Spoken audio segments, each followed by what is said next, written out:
hello, everybody.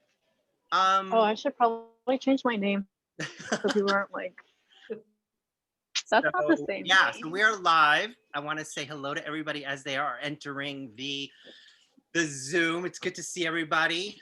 Just to remind everybody, the chat box will be open. And I just want to thank Donald in advance for his handling of the chat box for us.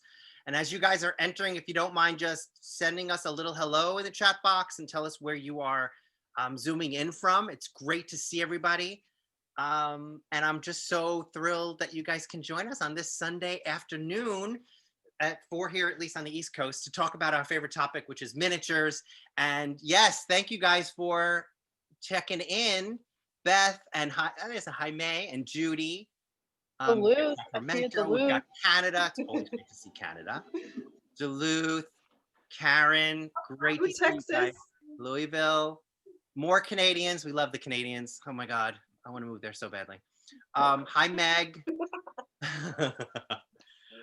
Yeah, so on the program today, we have all of the winners from the Biggest Little Christmas Showdown, which I hope everybody has seen it by now. If not, spoiler alert. We have the winners from each episode, which includes Amanda and Bree from episode 1, and I'm gonna mess up, Mini Malay Kaliki Maka, which is Hawaiian Christmas. Episode 2, myself and my awesome partner May, we had a Tiny Dickens Christmas. We're here, and then of course the episode 3 and the finale winners, yay! Which Des and Savannah are here, and so we're going to spend some time talking to each of the episode winners and the episodes, and then we're gonna keep the chat box open. So definitely keep the questions coming. We'll try to get to as many of them as possible. But definitely, let us know what you're thinking. Let us know what you're asking, and hopefully we'll get to them. But in the meantime, I'm going to sort of moderate the questions and the discussion and go through each of the episodes and then wrap up with questions from you guys out there, talk about the show. So, but let's start with Amanda and Bree, their episode 1. Let's chat with them. Let's talk about things that might not have been covered by seeing the actual show, because they sort of cut and paste in different ways, and we don't actually get to talk about everything we always want to. And the honest truth is, the show was about miniatures, but it was less about the miniatures and more about the drama. So great to see you guys, Amanda and Bree. Thank you for joining. So glad you're here. Tell us about your experience. Tell us a little bit about you guys, because again, they didn't really cover that. And then let's talk a little bit about your experience being on the show. Sure. Yeah, totally. Thank you so much for having us, Darren, and hello everybody. It's so good to see everyone again. So yeah, Amanda and Bree, I'm speaking in third person. That's how excited I am. Amanda and I met at the Fashion Institute of Technology, and shortly, a little while later, we started dating, and now we're currently engaged to one another. So I learned about miniatures from Amanda, and I had no idea what it was. One of our first dates, I remember you invited me back to your dorm, and she kind of hesitated at the door and was like, Bree, I have to tell you something. And that can mean anything. So I'm like, okay, what's up? And she's like, I'm a miniaturist and I'm obsessed with really tiny things. And she opens the door to her dorm, and she has this beautiful dollhouse in the center of the room, and just bins and bins and bins of miniatures. So that's how I was really introduced to the miniature world. And I roped her into my crazy miniature life. But yeah, so we're engaged. I'm an art teacher. That's my day job. I teach at a middle school. And Yep. And I currently handle the social media and the website behind Panda Miniatures. Yeah. Awesome. And how did you end up working together on this? And how did you get involved in the program? So I was contacted last December about just me being in it. I had another partner, but because of contracts and the fact that I'm actually contracted for another show, it just happened that they just wanted me for the show, so I had to find someone to do it with me. And Bree had worked with me on when we did the Coca-Cola project. last year. So I was like, I trust her to do miniatures with me. She knows how I work. And how crazy I am about miniatures and like details and everything. So it really worked out. Like we work really well together, and I think it showed on the show for sure. So you guys on episode 1, you created this pontoon boat, right? What went into? Oh, it's there. That was going to be one of my questions. Also, what happened to the piece? So oh God, it arrived in some sort of form. I think you guys won on you know the level of creativity and the fact that it was different from your competitors. Definitely. What inspired you to go in that direction? So when we originally we got the concept actually before they even told us the theme. When they reached out to us initially and we're like, okay, the show is happening, it's filming in July, we're gonna get you the theme soon. We were like, let's do a Santa biker bar. Like that was our original idea. We were like, let's do a Santa biker bar. I've always wanted to do a rock and roll bar or whatever. And then they were like, oh, just by the way, it's Melakaliki Maka. And I was like, oh, what are we gonna do? Tiki bar. And then I was like, how are we gonna make it different? There's a water feature. Pontoon boat. So well, we didn't know about the water feature. Yeah. Just well. yet. Right. But in relation to the mini challenge. Yeah. But I was really inspired when I think Hawaiian Christmas of the old like Elvis Presley movies and the boats, and so I kind of wanted to do like an oceanic theme. Amanda was really into the tiki bar idea, and we just kind of combined ideas. So you also won because you had a lot of detail and a lot of piece. I think because you had so much to look at. Now I know you work in 3D, right? Were there 3D pieces printed for this? No, they told us we could not use a 3D printer. We had to make everything from scratch. Wow, So, I didn't know that. everything was either sculpted or made from wood or styrene pieces, plastic bits and parts. Wow. Yeah, I mean, even like the outside, they didn't even explain this on the show, but the outside here is made from bamboo placemats that we cut and painted to look like bamboo, like siding. You know, that's another thing that we included that wasn't shown. That's another thing I wanted to talk about because, I mean, we all worked so hard on our pieces, and because there's so little gets actually covered and most of it gets cut on the floor, you know, what are some of the things that we didn't get to see that might have been cut out that you would have wanted people to see? Well, one thing I noticed that they didn't mention on the show was the actual bar itself. It is made from a picture frame that I found at the dollar store. And it's very like, it was a very long, narrow piece of glass. And so when we were shopping for like supplies, like, who found it? Was it your dad that found it? I think my dad found it, yeah. Yeah, we were shopping with George, Amanda's dad. And so he was just like, hey, like, check this out. And I instantly thought, oh my God, glass bar top. Yeah, So, and they didn't even show. We actually put like a mirror in it, and like Yeah. it reflected all the Christmas decorations inside. It was really cool. I don't know if you just meant for our episode what was our favorite piece, but in the finale, I don't know if you want to talk about the finale. Yeah, no, definitely. What was Okay. something in the finale that you loved that was missed? Oh my God. I mean, I'm so happy they showed the 1/44th scale version of the house that I made because I worked so hard on it and I love that scale. But there was something they didn't show at all, which were the little suitcases that we made to go outside the door. And I just love that detail. We made them out of like vinyl and our elves cut wood for it. And they had like little handles and everything. It was like my favorite thing. And then Bree like put 2 little like candy canes, like tiny little candy canes, but they were like in the shape of a heart. It was like such a cute detail. And I wish that they had showed it. Yeah.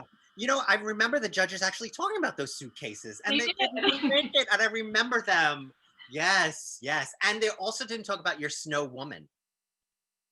Yeah. Yes. On the they're boat. here. Yeah, they are here. I love They that you touched on it a little bit. push the envelope there, as any badass miniaturist would there. That's awesome. Yeah, I love that piece as well. That tiny little snow woman. I love it. I love it. They are. Fantastic. Yeah. This was all Bree's idea. I'm gonna check and see if there are any questions specifically. If you guys have any questions specifically, but before we move on to the episode 2, oh, somebody wants to know about defining the meaning of half in advance, because we were challenged to create majority of our work at home, but then finish it in the studio. So maybe you can talk a little bit about that and what the challenges were around that. Yeah, every miniatures knows there's no really like halfway point. There's no even like 100% finish on a dollhouse. So it was really hard for us, especially since they were like, okay, put 2 walls up and then put the third wall. And we were like, we have just 2 walls. We have a boat. It doesn't really work the same way. So we have to kind of figure out what, and in my mind, I know how long things take. And I was like, this is going to take way too long on set. I'll just do it now. And then everything on set was pretty much like, I think we did really well in this time management wise for the pontoon boat. I think it was like perfect. And we figured out like how much we could do on set, and we did everything that we wanted to do, I think. Yeah. I think one of the biggest challenges was strategizing what you would do on set versus what you do at home, because you knew you were going to be up against a time restraint. So yeah. I had a really good question about for Amanda. Do you teach students about making miniatures in your classes? So I teach digital art. So everything's on the computer, but I will be teaching my kids 3D modeling and 3D printing in the spring. So I'm definitely incorporating miniatures into that because I use 3D printing for my miniatures all the time. So definitely. And if we're ever in person, since we're all virtual now, if we're ever in person, I would love to do some like miniatures with my kids. It's just really hard doing it virtually right now. So. Yeah. Here you go. Are you on a laptop? Because we did get a question. Would you got a request to zoom in on the boat if you can? Oh, yeah, of course. I can just. I don't know if we want to zoom in on it or just like hold it. No, bring it forward. Even better. Yeah. Yeah, whatever works. Yeah, I think that'll work. Yeah. All right. Let's see. Prop this here, and then. Yeah, all the lighting got ripped out when they sent it to me. Yeah. No, I hear you. So, and what happened to your house? I know we were all offered our final houses back. Did you get that? And what are you doing? We weren't. They said that they were just going to auction off our final house, and then this is the one they were going to send us. Okay. So I'm happy because I really liked our pontoon boat. Yeah. I don't know if you can see. And on the top, some of this got ruined. Our slide got torn off in the moving process, but yeah, that was the top of it, which they didn't really show on the show that much. Right. And then this is from like the front. Yeah. Sorry, it's awkward, but. All right, awesome. Guys, so continue to ask questions about any of these episodes in the chat box, and maybe if we have time later, we'll get back to them, but don't let that stop you from asking questions. But we want to move on to episode 2, which is me and May Burnett, my awesome team partner. We were episode 2. We created the Tiny Dickens Christmas, and we did the storybook. So May, let's talk about us. Yay! I actually have some questions for you. Okay. There was a special piece in the Dickens house that you did. You named it. Can you talk about that? My favorite piece was Frank the Table. I loved Frank the Table. It was my very first piece of any kind of miniature furniture I'd ever done. And I modeled it after a piece that Darren had in his collection.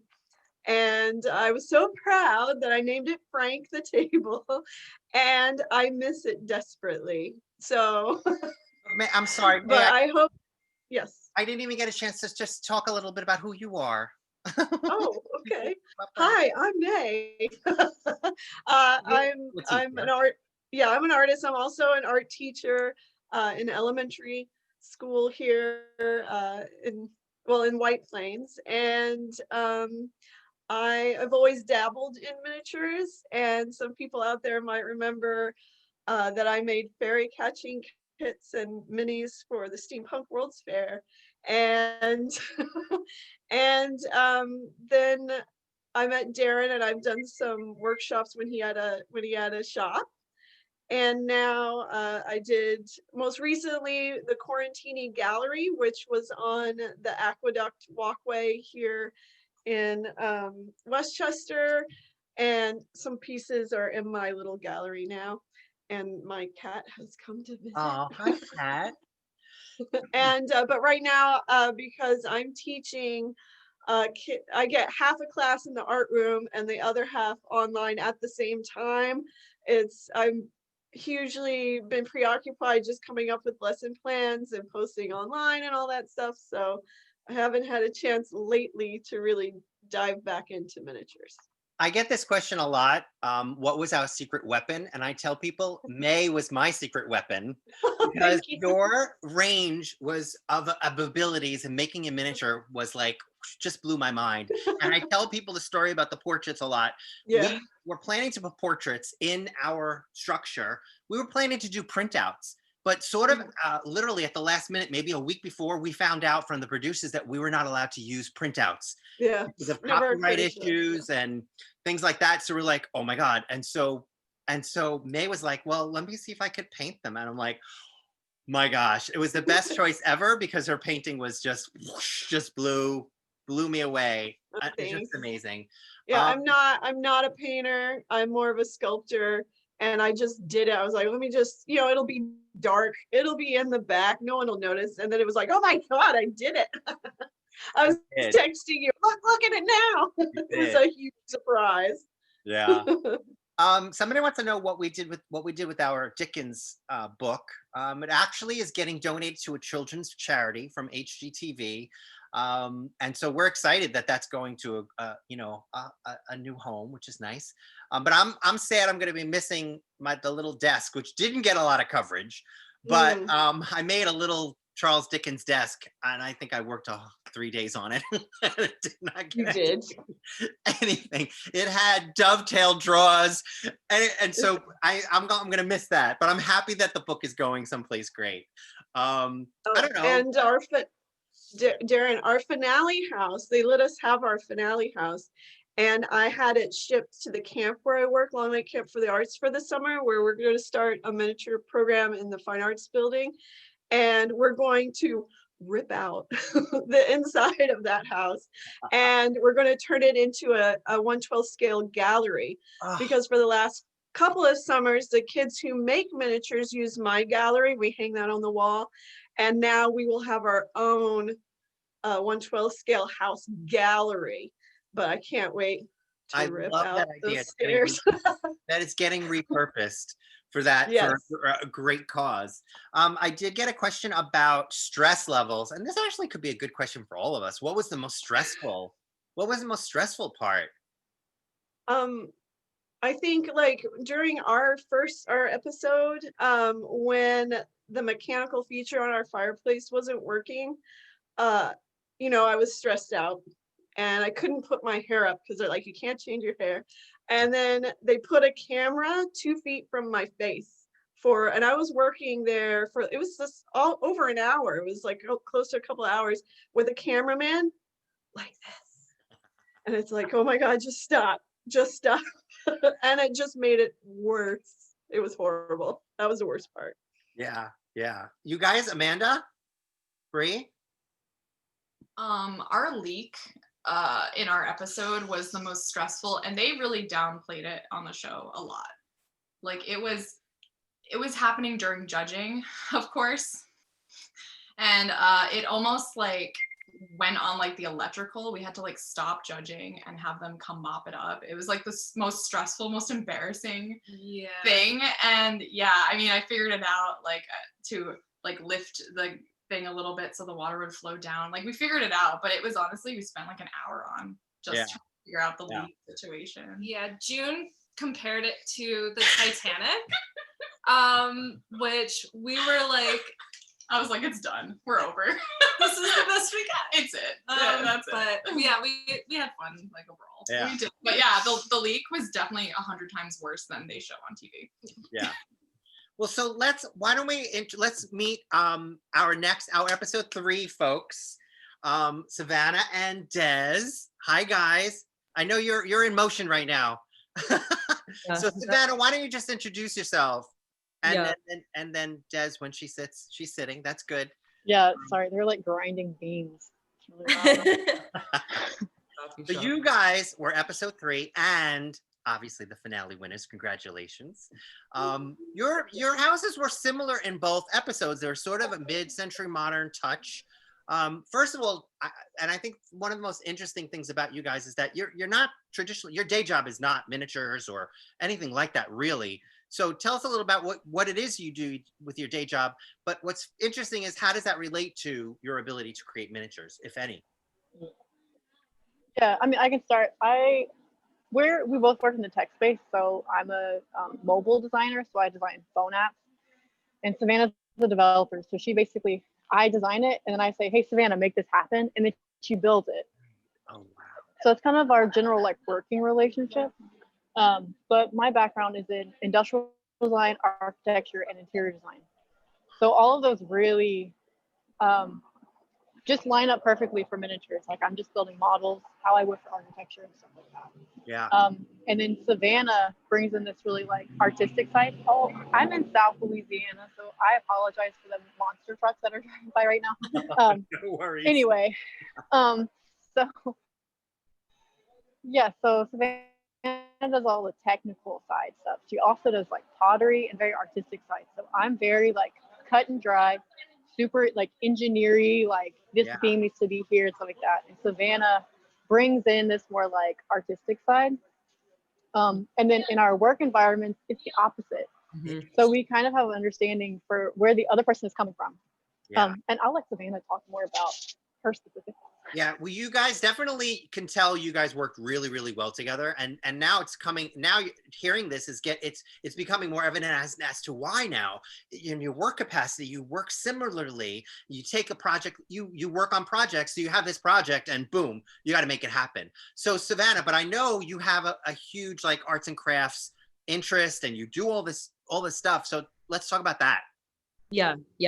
I do think now that you framed it like that is really funny how that is like, it's the reverse in the miniature world, because like we said, like I'm a software engineer. So like my day job is tech, like all I do is like programming, look at screens. So, but I've done art my entire life. In my minor for college, like I got a minor in classical painting. So I've always done like painting, and recently I took up pottery. So I did full scale pottery. And then Des had done like a talk at our job and explained her miniatures. And I was like, ooh, what's that? Like, that looks super interesting. Let me scoot in here and be like, let me help you out with that. So we ended up working on like a little house together for a work project that was really fun. And I got to, try my hand at making miniature furniture. And I tried like, making, miniature furniture is so hard with the upholstery. Like, oh my God, it's so difficult. So I was like, when Des asked me to like be her assistant or like be a partner on the show, I was like, oh yeah, absolutely. Like I'll totally do that as long as you do the furniture and I'll do like all the decorative elements. Cause I think another good thing is that we both have like a very similar taste in interior design. Like we both have a passion for interior design and we both have the same style, which is why we work like pretty seamlessly together. Cause we both know we're on the same wavelength. We're like, is this ugly? Yeah. Okay. Throw it out. So you had a similar aesthetic, but that really definitely helps. I think that for me and May, it was similar in that we both had this out there idea of things to do. All right, so I want to take a question. Actually, this one is good for May and Savannah because it talks about their miniature pottery, which, if you remember, there was a lot of drama around the miniature pottery. But this is a simple question. Where did you learn to make it? And I think both of you make pottery in full scale. Mm-hmm. So so I have an MFA in fine art. So I learned at school the basics. And then the thing with miniature pottery, I'm sure Savannah knows, is it's the same. It's just tiny. The wheel, here's mine. Oh, yay. The wheel is tiny. So it's ceramics, it's just tiny. Same thing, you still fire it in the kiln, you still glaze it. Well, we were challenged, we didn't have a kiln. So how did we address that? Someone emailed me about that. They're like, that's amazing. How did you do that? And it was cheating. I just like threw the pottery, let it dry, and then used UV gel fingernail polish to give it the shiny coating. Right. And seal it. And I used UV just because it works quick and it looks like ceramic glaze. But what you don't see is the pots that weren't completely dry and I painted over them, it would start to bubble. There would be little bubbles in the finish. Right. And you just turn that pot around, you stick it in the corner, and nobody knows. Yeah. It's still really fragile. You could just like crush them. I don't recommend it, but So- it's a fast way. Yeah. Yeah. So this is a good question. So did we all finish our in the time that was allotted us? Or was it the TV drama thing? And I will just say that the drama, the stress was real. The time limits were real. And like Amanda said, in the miniatures world, you're never really done. You never feel like you're done. There's always one more thing to do. So let's talk about the stress level, what did that feel like? Who wants to talk about that stress level and the drama that was created? Because it's a good question. Yeah, I mean, all the drama you see on our episode is 100% real. Like other teams, they'd be like, hey, can you like spice it up? But for Savannah and I, it was like, no, you're great, you're fine. Like just keep screwing stuff up and you'll be great. So it was incredibly stressful. And there's like one part in the third episode where like I had a complete like mental like click where I'm such a perfectionist. Everything has to be super like perfect and engineered. There's a certain part a producer was like, you've got 45 minutes, pick your battles. And like that perfectionism just like crumbled. And I was like, all right, just make it look good on TV. Like, let's go. So that stress level like broke me at a certain point. And I was like, give me the hot glue. Like, I don't care anymore. Like, let's just build it. Cause I like, if you watch my YouTube channel or my Instagram, I hate hot glue. Like I'm like constantly on like videos, like, can't believe this person used hot glue and I'm like ripping it apart. Like, so Yeah. I definitely like ate my words but I was like, you just have to build it and you have 45 minutes and you can't, like the glue has to set and cure and you don't have time. So it's like, just make it happen. So yeah. We had a that's love my hate experience with the relationship. stress. We had a love-hate relationship with the glue gun. We had to have it, but we hated it. But yeah, but you just have to. Had to live with it, but we hated it. Yeah. But I hear ya. But I do want to give you guys kudos, Savannah and Des, because you guys went from your episode to the finale in one stream. Literally, it was the next day. The guys, the stress level was crazy. We had not a lot of time. We were on set for maybe like 8 to 10 hours, maybe more. You guys did it seamlessly and you looked great. I don't know how you did that because I could tell on me that I was really tired by the finale. I looked tired. You guys did not look tired. You looked awesome. How did you manage that? And talk about your quarantining too. And then we'll get to Amanda and Bree because they were quarantined also. Yeah, we were coming from Atlanta. So we had to quarantine for 2 weeks in New York. So before filming, we were in a hotel. Well, it was an apartment hotel for 2 weeks. And then we started filming and then we made it to the finale. So it was 1 week of solid filming. And we weren't expecting to get to the finale because our episode was such a trash fire. And so we had like 2 hours to plan for the finale. And there was just like no time for really anything. And I'll let Savannah talk about why we didn't look tired because what's your trick? Listen, I don't care how I look, like ever, like whatever. And Savannah's like, you need to fix your hair. And I was like, oh, okay. Like, so I'll let her talk about why we didn't look so tired, but like, yeah. Oh no, I mean like when I watched the finale back, I'm like, oh, you can tell I'm kind of tired. Like that whole sewing machine debacle that was like the drama for the finale, like that. And like Amanda saw me in the bathroom, like I was literally crying in the bathroom. I was like, get me off of this set. I don't need to deal with this. And it's because I had like 2 hours of sleep the night before because like we won our episode and then we had to go home and like we weren't even thinking about the finale because we honestly didn't think we were going to make it because our house came together in the last 30 minutes of the episode.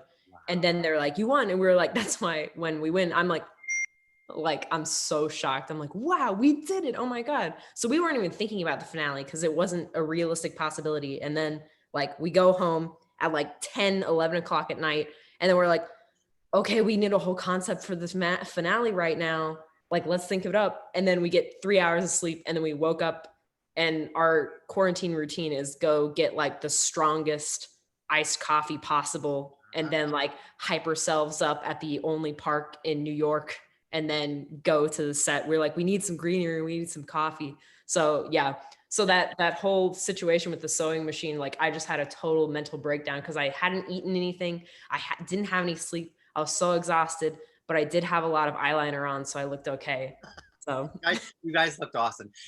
So Amanda and Bree, you guys were challenged also because you had to come to New York in quarantine, which, by the way, everybody knows, this was filmed in the summertime, at the probably the top of the COVID. Well, we're coming down from the COVID curve, but the protocols were incredible. But so they all the contestants had coming from other places had a quarantine. So Amanda and Bree, you had to quarantine. How was that, and how did you build that into, making this work? So we were actually living in Brooklyn at the time, so we didn't have to technically quarantine. Oh. The issue is that at the same moment we were filming the show, we were also moving to another state, and the state was on Cuomo's like do not travel list. So the show was basically like, you can't leave New York or you can't be on the show. So they put us up in the apartment hotel. Literally the day we moved out of our apartment. Like it was a very stressful time for us. We had to put everything in storage. I had to put my car in storage. We had to put our cats in boarding. It was insane. That day I was like, literally like, this show better be worth it. I was like, I don't know. But it was insane. Yeah. And we literally couldn't leave the state. They were like, no, you can't move yet. You have to be on the show, or you can't be on it if you leave to move. Yeah. So yeah, insane times. But I'm glad we stayed. I'm glad it all worked out. Yeah. Well, that's actually going to be one of my best questions. My next questions, maybe you can answer this, is, what was the best part of this whole experience? We know what some of the challenges might have been, but what do you think was the best outcome out of all of this for you personally? Me? Yeah. Personally, besides like finding out I can make like tiny paintings and I can make furniture, I'd never done it before, was meeting all the other contestants. I haven't been in miniatures that long with the community. So that was one of my main reasons for doing it. So that it's just been me, and then I knew Darren, but to meet other people who do it too, that's like huge. And to meet another miniature ceramicist was big, and so for me it was like meeting the other people, and I'm still in contact with the other people from our episode as well as you guys. So for me, that really made it great. That was like the best part for me. Yeah. Did we win anything for participating? Well, we know that you guys have won. You won the whole series. But no, we didn't win anything for our episodes, right? No. No. But I guess a good question would be, and this is actually my question. What were you most surprised by in this experience? Does anybody have any answers to that? Like, okay, going into this, you knew you had to build something, you knew you were going to be on TV. What was sort of like the biggest surprise that might have come from all of this? Anybody? Anything like, oh, I did not know that was going to happen. Yeah. So not something that happened, but like personally, like there's no clocks on set, there's no sunlight. So you literally don't know what time it is. And I realized how crucial like knowing what time it is and how long it's been like is a big like mind thing. Yeah. I don't know if anyone else felt that, but for me, I was like, I don't know what day, like I don't know where I'm at right now, and that was really tricky to like get over. Yeah, I know we had very, very, very long days, and one of the stresses was we were told we were going to have a certain amount of time to work on our projects. But we were thrown into other situations and where we were not working on our projects. And one of the biggest stresses was not knowing when we would get back to our projects and how much time we would have. We had an idea, but when you're building something, you really need to know, like, how much time do I need to put into that? So that was one of the things that probably one of the biggest surprises for me was not knowing how much time we would not be with our projects. Yeah. Anybody else feel that? Yeah, I feel the same. And actually it surprised me since obviously, like we actually had 3 days to work on the finale. That's a little tidbit for everybody. But on the second day, it was like skeleton crew, and we were all kind of like working on the same set. And I thought it was really awesome actually working in the same room as like other miniaturists, and like we're all just making miniatures. I mean, that's why I did the show in the first place, was to like bring light to the community, because it's like super important to me personally. I've been very active in the community for a few years now. So I knew people would like it, and just to like, you know, show what we can do. And I hope that if they continue the series, it'll get even better.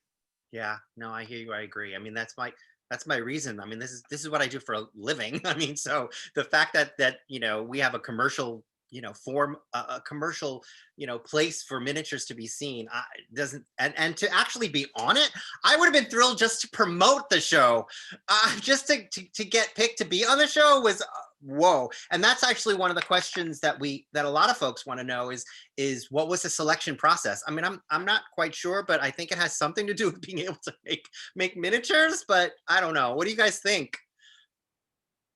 I mean, I think we have a pretty well-rounded, that was one of the other surprises, or not surprises, was there were very few miniaturists who were actually chosen to be on the show. I know on my episode with May, we had interior designers with up against, you know, theatrical stage set designers. You guys are freaking from the tech world. So I love that they mixed it up that way. But that was one of the surprises, was that, you know, we weren't all miniaturists, which nothing wrong with miniaturists, but you know, you're going to get a different outcome if you have all miniatures on one show. So they're talking a little bit about the selection process, but you know, let's talk about our audition process. I mean, they wanted to know what we have made in the past. They obviously, we got to audition together, May and I, and we actually auditioned in front of one of the dollhouses at the Hudson River, the dollhouse at the Hudson River Museum. We had it as a backdrop. The museum let us come in and do our audition there, which we thought it would be kind of a good way to, you know, have a little plug, you know, just to have this beautiful dollhouse behind us. So we think we had an edge, but yeah, I mean, I think it did also have to do with our backgrounds. What do you guys think? Sure. Well, what I think is so cool about the fact that they didn't like strictly choose just miniaturists is it shows how miniatures are used in the real world, like whether it's the passion for like creating dollhouses and filling them, but also like, as Des mentioned before, like architecture and interior design. The folks from, I believe it was from your episode, Darren, who like made miniatures for theater props. Like it just shows like how often you see miniatures in the professional world, like, and don't even realize that they're miniatures, and that we're all like paying attention to scale and all the accuracies that come with the craft. Yeah, definitely. Like, I mean, there's so many different kinds of miniatures. It's not just dollhouses. And I think, you know, I saw some comments on our episode, like, why didn't they make a dollhouse? And I'm like, it's not just about dollhouses. Anything that's miniature is, I mean, they left it really open for us to kind of do whatever we wanted. And I think like showing, you know, I mean, I've done a lot of like TV production work and stuff for, you know, TV shows. Like miniatures are used in every way, not just for, you know, the miniature dollhouse community. So I like also that they showed different types of miniaturists too. Yeah, I agree. Great question from Milena. Hi, Milena. Were there any comments made by the judges that we totally disagreed with? Who wants to take that? Because I know I have an answer to that. We have an answer, May, don't we? They didn't like something of ours, and we were like, no, we liked it. I mean, I liked our boob lights, but we didn't get to see the boob lights. So, all right, I'm going to tell the story of the boob. Okay, so we didn't realize until we got onto the stage and onto the set and saw this humongous house and had to decorate it. We did not know this. We walked into that set. We did not know it was going to be a humongous cabin house. And we were like, oh my God, this is a huge space to fill in 3 days. And it needed to be completely lit because it was so dark. And we were not allowed to wire inside. So you could wire, you couldn't hide your wiring. Right, we couldn't hide the wire. Drilling. So whatever, we had to go with what the producers and the judges were judging against, and we had a challenge. But at the last minute, our piece, May and I, our cabin house was so dark. So we found lights in the Santa's workshop, and we found these sort of half moon, I don't know. Christmas ornaments, plastic, those clear Or ornament, plastic. yeah. And so tell them about the boob lights, May. Yeah, we use them as bowls. Yeah, you use them as a bowl. So I found them because I wanted to do a pendant light in that space, but you couldn't, like the wires wouldn't reach and you couldn't add a beam. So forget about it. And I was like, oh, I'll just frost the big ones and we'll shove all those battery operated string lights in there and we'll stick it up. And oh, this looks so modern. It was kind of a little retro though. And so we did one, and Darren's like, more, and then we did two, and he's like, more lights, and then we did four. So there was like the whole top is like these lights, and then there's lights under the thing, and I was like, oh my God. And the judges came around and they could see everything. They could see everything. And then June's like, oh, look at the boob lights. So I was like, oh. I loved our boob lights. I think I told you guys that we definitely would have had boob lights in our apartment. Oh, you would. Okay. We were inspired here with our boob lights. I'm so excited. Does anybody else think they were disagreed with any of what the judges said? Anything else? Yeah, my sole disagreement, everything else the judges said, I was like, yeah, I completely agree. Like Dave was like, those sausages need a glaze on top. I was like, I know, Dave, I didn't have time, okay? But but May was like, that tree topper is ugly. I was like, you're wrong. I love my tree topper. I love that don't tree care. topper. I Right? agree with you. Ugh. I was like, this is so cute. And from the last episode, my last tree topper was like the most god awful garbage. I was like, you're gonna tell me this tree topper is bad when it's gorgeous? So that was the one thing. Totally agree. Totally agree. And I love the weenie tree. I'm Oh, just yeah. putting that out. I'm gonna make you a weenie tree, May. Don't you worry. I will. I made Your a vase is reel. in the mail already. I I saw made that. a real one. I saw that. Yeah. Oh yeah. So Carol wants to know if we were able to consult the internet on any of our techniques, or was it all from our heads at the moment? And I would just say that, you know, we had a lot of restrictions and we needed to be very, very creative in the spur of that moment and use the tools and the materials that we had, especially on the last, mostly The on the finale. last episode. Let's talk about that challenge of how we had to create on the spot. Anybody want to take that? I mean, I'm used, like, in industrial design school, that's what you got to do. Like, if your like project breaks and it's like finals week, you have to go into the wood shop and figure it out. Like, I'll lay this part, whatever. So on the finale, like, I felt like I was like, oh, this is fun. This is like what I'm totally used to. So Wow. I had a blast with it, like trying to figure it out. Like, oh, there's no more MDF, so let me see what I can do with this plywood. Like, my brain was just like firing on all cylinders. I had a great time trying to figure it out.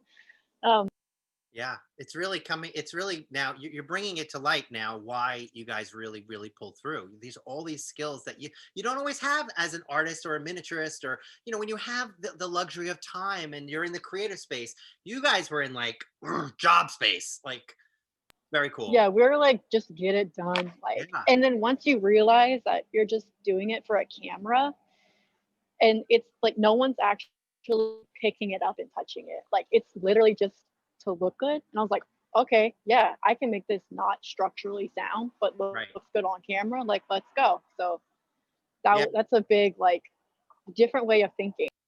Yeah, that's a really good point, especially around the glue gun, because I personally have a problem with glue guns. Not that they're bad, I'm just saying, but we were able to use the glue gun and it did help in a lot of ways. And a lot of times the piece that we were recreating was really just for the TV. And, you know, it's not going to last 100 years. It's not going to be a family heirloom, that's the miniature world that I come from. You're going to create something, it's going to last forever. It's going to, you know, be handed down to your kids, blah, blah, blah.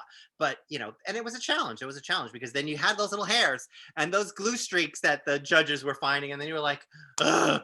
Yeah. Okay, good question.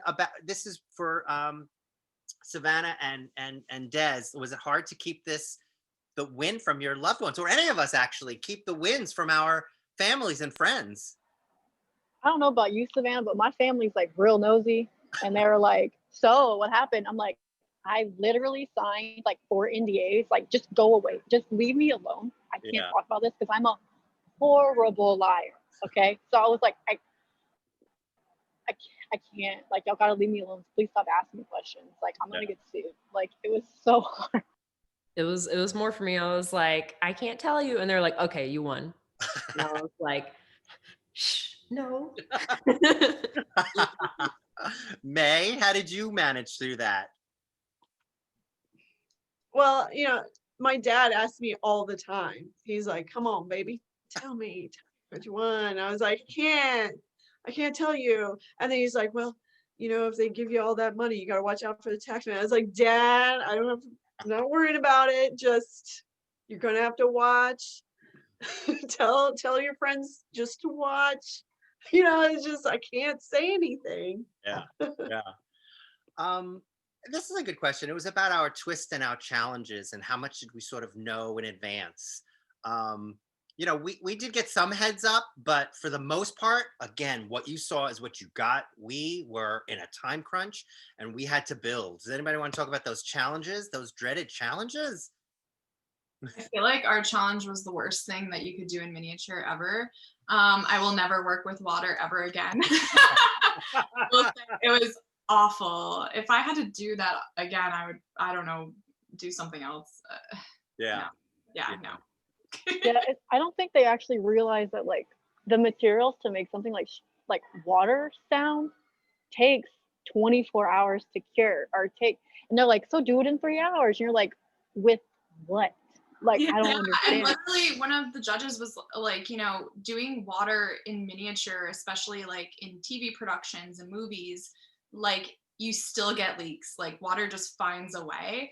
And like the whole time I was like, okay, well, whatever. We're just gonna, go for it. I was like really positive actually on set, even though the leak was very devastating. To a miniatures especially. Sure. Water slide was streaming like at my face. It was like, wow. And so I'm funny. like, oh yeah, yeah, it's fine. It's fine. Thank you. Somebody wanted to know, Terry wants to know, did we get to visit with the judges after it was all over? And could we discuss things with them? I'll answer that. No, we had literally minutes with each judge. And, because there were specific strict rules around the fact that this was a contest, they had to abide by federal laws and guidelines. We could not talk to the judges. And I feel like we couldn't even talk to each other because of it for some reason. Does anybody think that too? Because we did not even get to chat with each other. Yeah, I mean, in the finale, like you couldn't even, like after it was before judging in the finale, we had to just leave and like not talk to each other. Like I couldn't even talk to Savannah. Like it was like, you can't say anything, you can't talk. And we're like, okay. Yeah. Yeah. So I mean, there was no like, I don't know, like I didn't get to know y'all until after the show, and you took us to like, on the like just out in the town because we had never been there before. So yeah, I mean, you don't talk to anyone. Froyo and So we are winding up our time, but I just want to just reach out to the folks who are watching, and if you have any sort of last questions to ask our wonderful panelists here, let us know if you have any last questions before we wrap this up. Liz is saying she agrees that real water in minis is not good. I agree. But she said that you guys did a great job handling it. Good question, Cindy. Would we do it again? Anybody? I'd do it again because I now know what to expect. And I'm like, I had a really fun time figuring it out. So I'm like, yeah, I'd do it again, but I think contractually we can't or something like that. Right.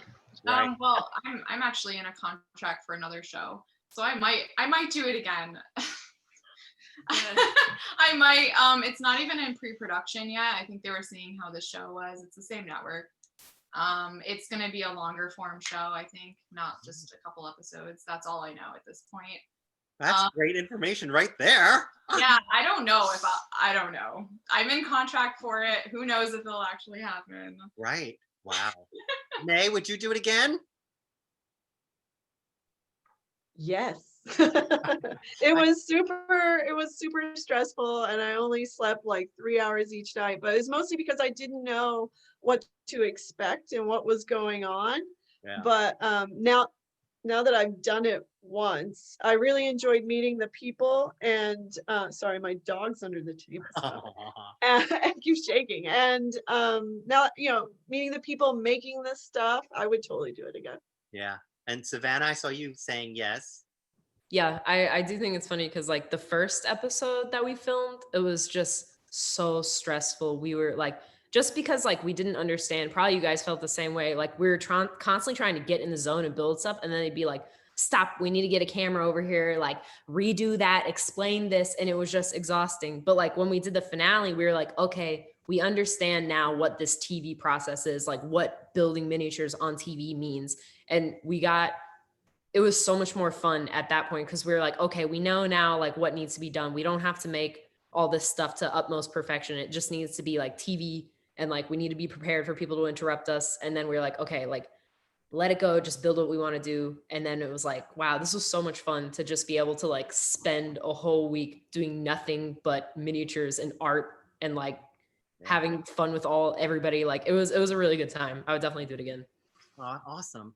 Well, you guys have been so amazing. This has gone too fast, and this has been amazing. So I want to say thank you guys for being on here, for sharing your experience with the biggest little Christmas showdown. I want to remind folks, Des, you have a site called Little Structures, which you do tutorials on YouTube. Amanda, you have Panda Miniatures, and I'll put this in the chat box so people can find you guys. But I want to thank you guys, and you guys can look out for more Meet the Miniaturists from me. There's one happening next weekend with Fran Sussman. She works in 1/44 scale, tiny scale. That will be a very, very interesting Meet the Miniaturists. So look for that. I want to thank everybody, and also look for my small talk, which I do a history of miniatures, which is coming up on the 3rd of January. Once again, thank you all for being here, and thank you all at home for watching. And everybody have a great rest of your day. All right? Okay. Thanks, Darren. Thank you. Yeah. Thank you. Bye. Shout out to the Deutsches. Bye.